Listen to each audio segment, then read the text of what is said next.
Afternoon. Today, a state level workshop was organized in the city of Lucknow. What was the purpose of that? Can you please let us know? Hi, my name is Poonam Bagai. I'm a cancer survivor, patient advocate, philanthropist. I'm the founder chairman of Can Kids Kids Can. That's a National Society for Change for Childhood Cancer in India. The state consultative workshop we did was for childhood cancer. Okay. And we are working on challenges to change for children with cancer in Uttar Pradesh. We have a 2030 goal. Okay. It's linked to the United Nations and to the WHO Global Initiative on Childhood Cancer, where the goal is 60% survival in all LMICs, and that includes us. Okay.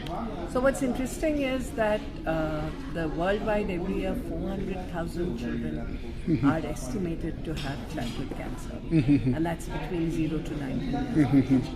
About 20% of that is in India, and about 20% of India's childhood cancer is in Uttar Pradesh.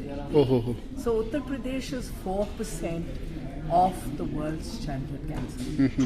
And our goal is that we are able to demonstrate in the next 4 years, no less, that in such a large state, at this kind of scale, we will be able to drive 100% access, 100% financial protection, and through that more than 60% survival for children with cancer. Now, you have a long experience with the cancer patients.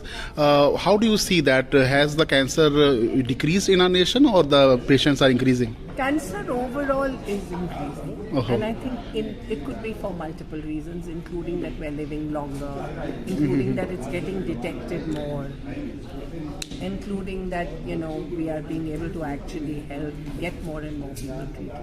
When it comes to childhood cancer in India, we're about 5% of all cancers, and it's therefore not that common.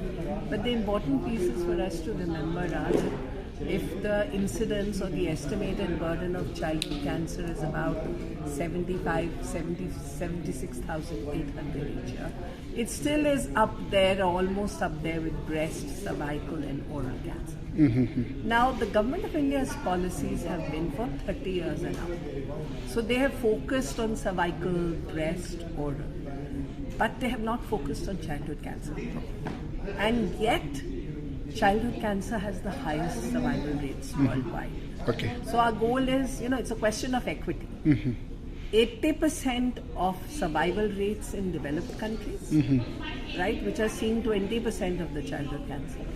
And in countries like ours, which is seeing 80% of the world's childhood cancer, the survival rates are low at 20%. Now that is primarily because children were not being able to access care. So you can understand that if you don't reach a center, if you don't get treatment, you're not going to survive unless Baba Ramdev helps you. Right? What steps can be taken by a layman for the prevention of cancer? Are there any steps? So I want to say that for children with cancer, we don't have screening, we don't have steps that you can take. Okay. Right? But in childhood cancer, what we can do is detect early. Now, who's thinking that my child could have cancer? True. Yeah. So a big piece of what we are trying to do is work within the government machinery to sensitize at the grassroots level, to create the relevant awareness and to train people to understand how to detect early. Okay. Your child may have fever for more than 3 weeks, wakes up with early morning headaches and vomiting, has a lump for a long time which is painless. All of these things, they're about symptoms that we talk about. Through that, can we reach a healthcare provider?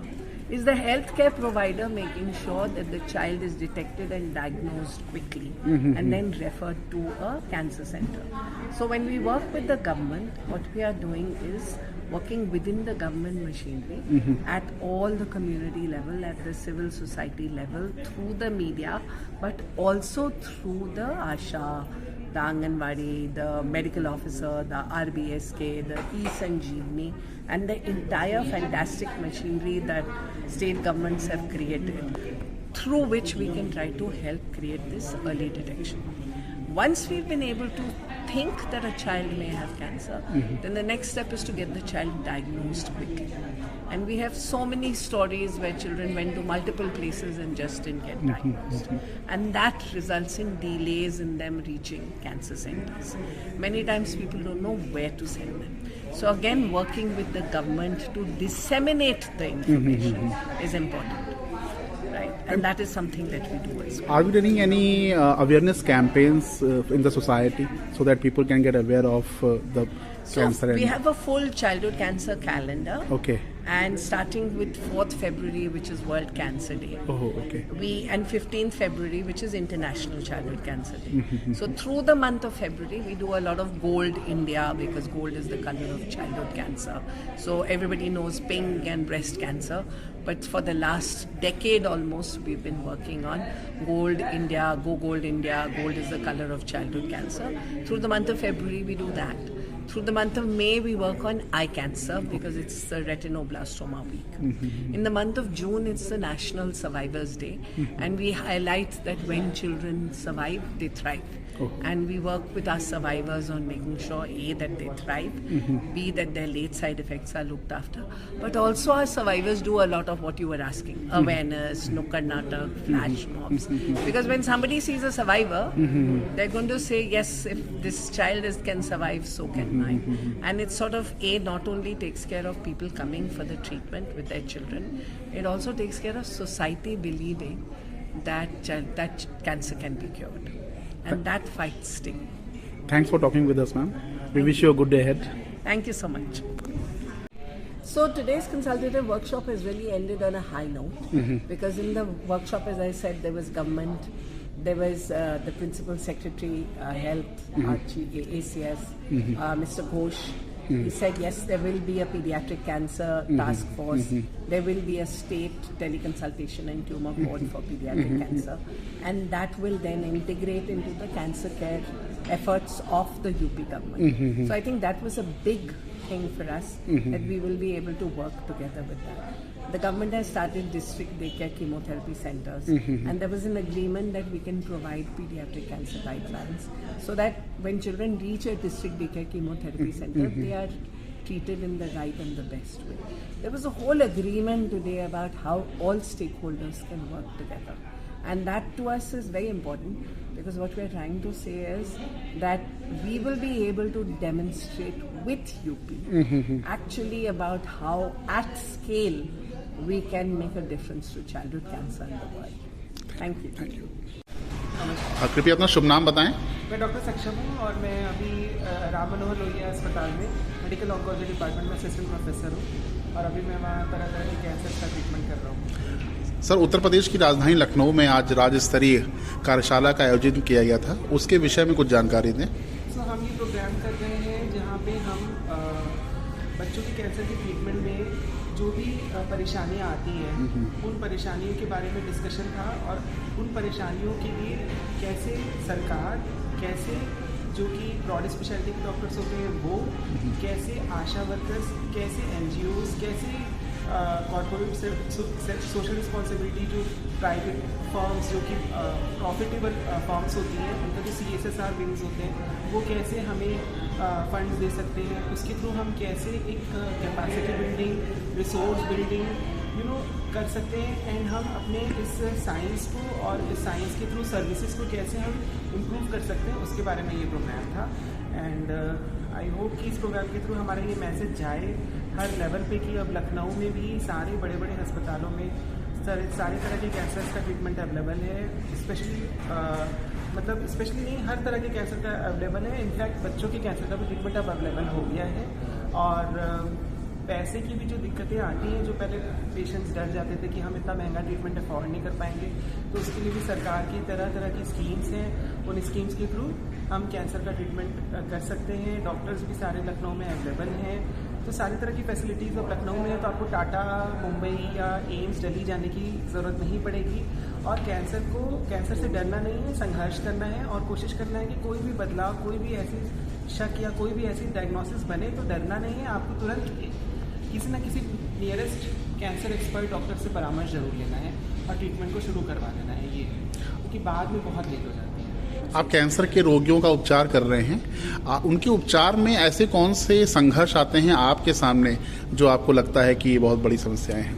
मुझे लगता है cancer overall ही एक पूरे family के लिए बहुत बड़ी मुसीबत होती है, क्योंकि कैंसर एक डेंगू मलेरिया जैसा एक दिन एक हफ्ते का इलाज नहीं होता है। जनरली ये महीनों महीनों का इलाज होता है। तो जनरली मैंने यहाँ के राज्य में देखा है, यूपी राज्य में, कि ज़्यादातर जो लोग होते हैं, जो हमारे पास जो पॉपुलेशन आती है, वो ज़्यादातर लोग रोज़ का काम करने वाले, रोज़ की मजदूरी करने वाले, रोज़ का इनकम करने वाले होते हैं। तो ऐसी फैमिलीज़ को बहुत बड़ी चपेट लगती है, क्योंकि अब आपको अगर बार बार डॉक्टर से मिलना है, बार बार लंबे लंबे टाइम के लिए हॉस्पिटल में रहना है, तो एक फैमिली पूरा का ही पूरा सफ़र करती है। मतलब पेशेंट तो सफ़र करता ही है, आपकी फैमिली का फाइनेंशियल लॉस होता है, आपको मानसिक एक बहुत बड़ा प्रेशर रहता है, और साथ ही साथ कैंसर के ट्रीटमेंट में ये भी हमें श्योरिटी नहीं रहती है कि आपको 100% क्योर मिलेगा। लेकिन वही उसी उम्मीद के बाहर ट्रीटमेंट होता है, सहारे ट्रीटमेंट होता है कि भाई अब ट्रीटमेंट तो लेना ही है, बिल्कुल, आप छोड़ भी नहीं सकते। और आप ट्रीटमेंट लोगे और अर्ली स्टेज में लोगे तो आपको 60-70%, 70 से 80% तक आपका क्योर हो सकता है, अगर वो स्टेज 1 से स्टेज 3 के बीच का कैंसर हो। तो ऐसा भी नहीं होता कि आज मान लीजिए किसी को स्टेज 4 कैंसर आज डायग्नोस हुआ है तो वो पेशेंट कल चला जाएगा, ऐसा नहीं होता है।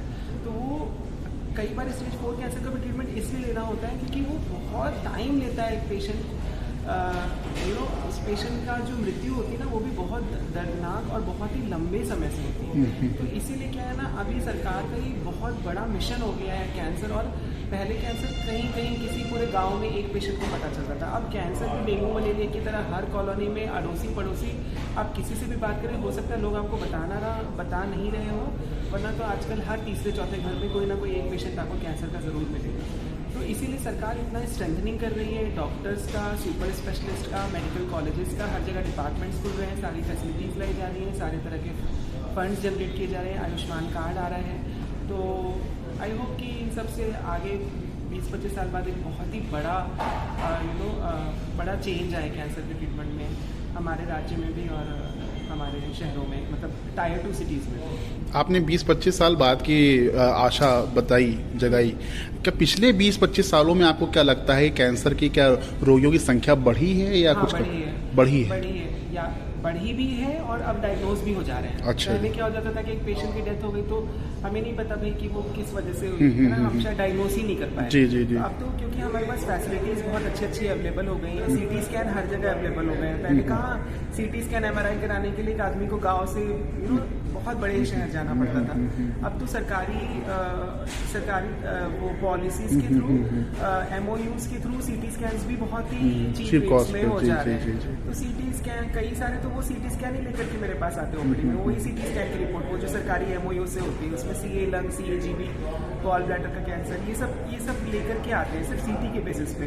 तो आई थिंक सरकारी जो नीतियाँ बनी है उससे सेंसिटाइजेशन हुआ है, इसलिए डायग्नोसिस भी बढ़ रहा है। और ओवरऑल हमारा जो खान पान, रहन सहन का तरीका है, हमारा जो खाने में जो मिलावट बढ़ी है, हमारे खाने में जो पैकेजिंग बढ़ी है, हमारी ज़िंदगी का तरीका जो बदला है, उसकी वजह से भी आई थिंक कैंसर बढ़ा है।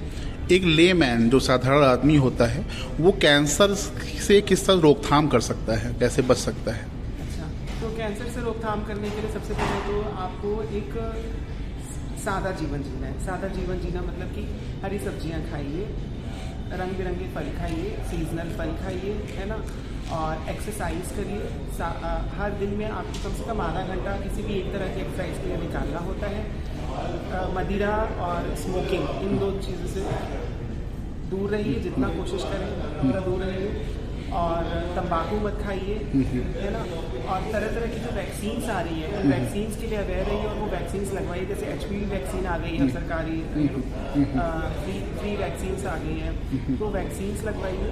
एंड उसके अलावा बस अवेयर रहिए, कोई भी सिम्टम हो, मान लीजिए आपको कोई भी अर्ली से अर्ली सिम्टम हो रहा है, आपके बाल झड़ रहे हैं, आपको आँखों में आपका ये पेलर हो रहा है, मतलब आँखें फीकी हो रही हो, अगर आपके छाले पर आ रहे हो, बहुत टाइम तक टालना नहीं है। पहले क्या तो लोग टाले रखते थे, एक दिन बताएंगे, अच्छा दिखाते करके 6-6 महीना 1 साल टाल देते हैं। उसमें क्या होता है ना, वो कैंसर अंधे में स्टेज 4 हो जाता है। जी। तो ये सारा बहुत बड़ा बहुत धन्यवाद सर आपका। Thanks lot sir, good day head sir. Thank you.